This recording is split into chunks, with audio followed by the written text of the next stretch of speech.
Good evening. I'm Soraya Mia. You're watching AWANI Tonight. The Malaysian Anti-Corruption Commission, MACC, has summoned 3 people over its investigation into an acquisition of a Telecom Malaysia subsidiary that manages KL Tower. Questions were raised over the deal that saw the concession ownership of KL Tower transferred from Menara Kuala Lumpur Sdn Bhd MKLSB to a little-known company called Hydroshop Sdn Bhd. In a statement, MACC said it will probe if there is an element of corruption in the sale of 100% shares of Telecom Malaysia in MKLSB to Hydroshop in October 2022. MACC added that it had gotten several documents from the involved parties for scrutiny. On Tuesday, Communications and Digital Minister Fahmi Fadzil said issues over the sale of Menara Kuala Lumpur deserve scrutiny after allegations surfaced. A Twitter user alleged that Hydroshop was a firm with low paid-up capital and yet was able to be involved in a deal that is worth millions of ringgit. Meanwhile, Telecom Malaysia in a statement said the selection process of the new concessionaire was taken up by the government after the company decided in October 2021 not to renew its concession of Menara Kuala Lumpur as part of its plan to focus on its core business of telecommunications and technology. Telecom Malaysia was subsequently informed on the appointed company that will take over the shares of MKLSB and the concession. Prime Minister Datuk Seri Anwar Ibrahim is set to present Budget 2023 at the Dewan Rakyat on February 24th next year. This is based on the items listed on the official portal of the Parliament. The second session of the 15th Parliament is to commence on February 13th with the Yang di-Pertuan Agong's royal address. The second session will last 29 days. On December 20th, the Dewan Rakyat unanimously approved the 2023 mini-budget and the Consolidated Fund Bill 2022.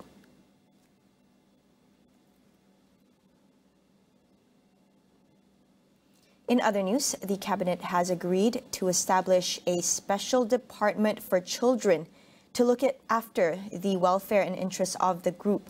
Women, Family and Community Development Minister Datuk Seri Nancy Shukri said the proposal was presented at the previous cabinet meeting and the ministry will look into the matter before making a decision. According to Nancy, although there is a children division under the Social Welfare Department, but there is always room for improvement. She added that the ministry's officers are looking into this proposal so that the department or institution becomes more specific and better focus can be given to children. On Wednesday, Human Rights Commission of Malaysia, Suhakam Children's Commissioner, Professor Datuk Nur Aziah Muhammad Awal, was reported to have said that a special department for children needs to be established because the existing institutions' focus were split across the age groups. The death of a 4-year-old boy who was allegedly abused in Batu Pahat was due to a blow to the head with a hard and blunt object. Police said this was discovered in a post-mortem examination by Hospital Sultan Ismail. Johor Police Chief Commissioner Datuk Kamarul Zaman Mamat said apart from the head trauma, there were also scratches and bite marks on the child's body. Authorities said the investigation will continue as they await a full post-mortem report.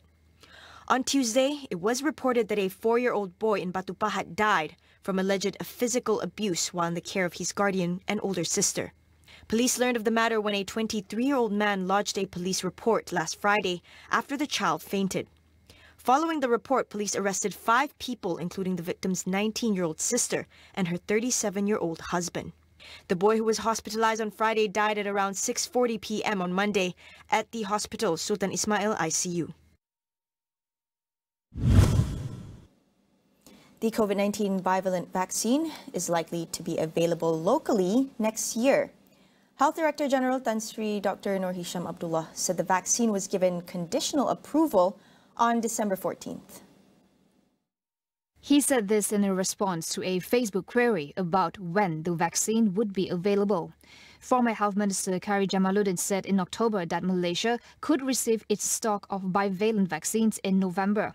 According to him then, Malaysia has placed orders for the bivalent vaccine from Pfizer. Kari added then that Malaysia had changed its existing order to the newer vaccines and no additional procurement was involved. The Health DG also reminded Malaysians, especially frontliners and high-risk groups, to get a COVID-19 booster shot. This comes in light of China's move to reopen its border on January 8th.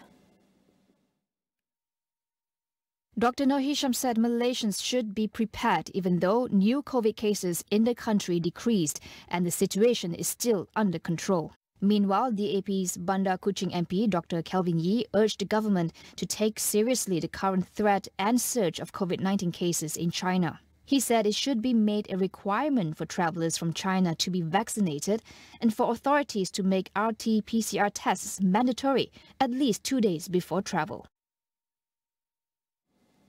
More on China reopening its border and how Malaysia should respond after the break. Stay tuned.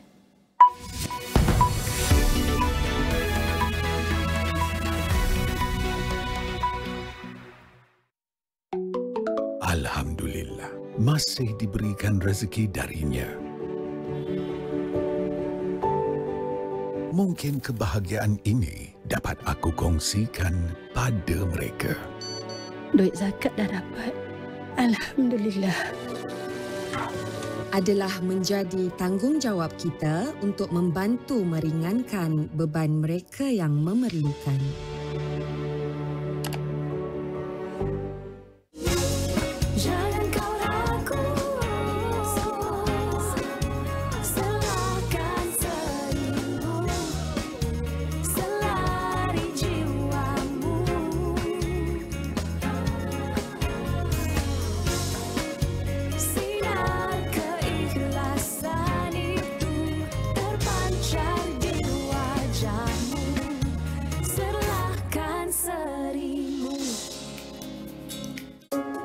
Abah kamu ada je yang tak kena.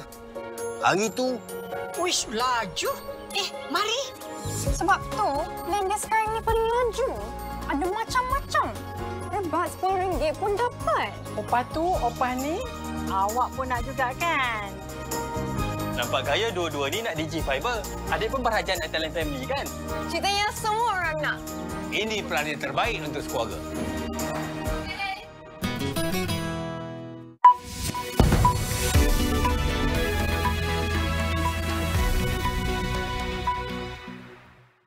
Welcome back. There has been some skepticism about Chinese tourists entering Malaysia again as China reports about 5,000 COVID-19 cases a day. We speak to Uzaidi Udanis of the Malaysia Inbound Tourism Association about the Malaysian tourism industry's preparedness. I think for the past few years we have to learn that the virus are still here, COVID are still here to stay, and COVID already is getting dynamic. It's keep on changing the algorithm. So therefore, we have to learn to live with the virus. But again, we have to take precautions. We are adapting and adhering the government's instructions, especially those who are experts in the health and safety in health from the Ministry of Health. So therefore, we are waiting for the further instructions. Whatever it is, the industry is looking forward to receive and not to compromise the safety. In tourism, we have a saying, the good health means good business, good safety means good business. So therefore, we are cautiously and also looking forward for them to come here to Malaysia. According to data by Tourism Malaysia, 1 million tourists from China are expected to enter the country in 2023, as compared to over 3 million in 2019. It will take time for us to receive 3 million tourists from China. Therefore, we have to take one step ahead, another step. Our competitors, like the regions, Thailand is getting very aggressive, and I was told they are targeting 10 million Chinese by next year. Whereas we are a bit conservative, we're looking for not more than 1 million, as you know, looking to this the what they call the facilities, the flights availability. So therefore, we are taking I know a lot of our citizens are very skeptical in terms of receiving the Chinese tourists, but I can assure you, by having all these experts from the MOH and working together with MACC, with the Minister of Datuk Sri Tiong King Sing, I'm so sure that we can minimize the pandemic, then getting more, so that we can receive better quality tourists from China, Suraya. As China announced reopening of its borders next week, several countries have announced mandatory COVID-19 testing on visitors from the country. Public health expert Dr. Sharifah Izzat urges Malaysian authorities to also tighten up borders for inbound tourists from China to ensure better protection. As you know, the variant is always changing. So it is a race, an arms of race, and not only vaccines, but also from the virus itself.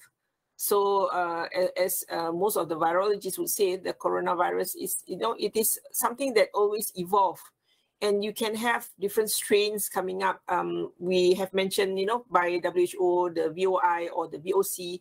At this point in time, we're still with the VOC, the current VOC. We are not looking for some other changes. There might be some other virus coming in. We have to keep our borders tightly monitored. But the possibility of another variant coming in is still there. So I'm not saying that this is the end of the line. I'm not saying that with the vaccines that everybody's protected. We're not sure actually. There could be another variant, and we hope that it's not going to come soon. But also, if you do have symptoms and you're afraid that you might be positive, get yourself tested. And if you have symptoms which is very bad, you might need to get admitted, and you might need to get Paxlovid from your healthcare providers. On the international front, the U.S. has become the latest country to impose COVID-19 testing on visitors from China after Beijing announced it would reopen borders next week. Italy, Japan, Taiwan and India also announced mandatory tests, but Australia and UK said there were no new rules for travelers from China. After 3 years of being closed to the world, China will let people travel more freely from January 8th. But the country's ongoing COVID surge has sparked concern. China is reporting about 5,000 cases a day, but analysts say the numbers are vastly undercounted and the daily caseload may be closer to 1 million. On Wednesday, the U.S. said that a lack of adequate and transparent COVID data in China had contributed to the decision to require COVID tests from January 5th for travelers entering the country from China, Hong Kong and Macau. Meanwhile, as many as 10 people have died in a fire at a Cambodian casino hotel on the border of Thailand.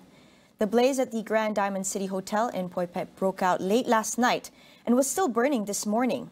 Video footage shared online showed the massive complex ablaze, with some clips appearing to show people jumping from the burning building. According to police, the casino employed about 400 workers. The cause of the blaze was not yet known. According to Thai authorities, approximately 700 Thai citizens were rescued and sent to hospitals in Thailand. There are numerous hotel casinos clustered around the Thai-Cambodian border. Poi Phet is a popular holiday destination for visitors from Thailand, where most forms of gambling are illegal.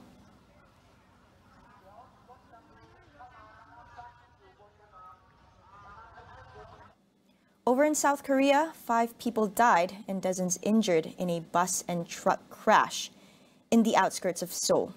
The crash, which happened in a highway tunnel, led to a huge fire, which was believed to have caused the casualties. Images of the scene in local media showed huge flames and plumes of smoke rising from the tunnel. Hundreds of firefighters battled to bring the blaze under control, and as they did, search and rescue operations were ongoing. After initially saying 6 people had been killed, authorities revised down the death toll to 5, with 37 people injured. Officials said that the fire started when a bus collided with a truck in the expressway tunnel in Gwacheon City.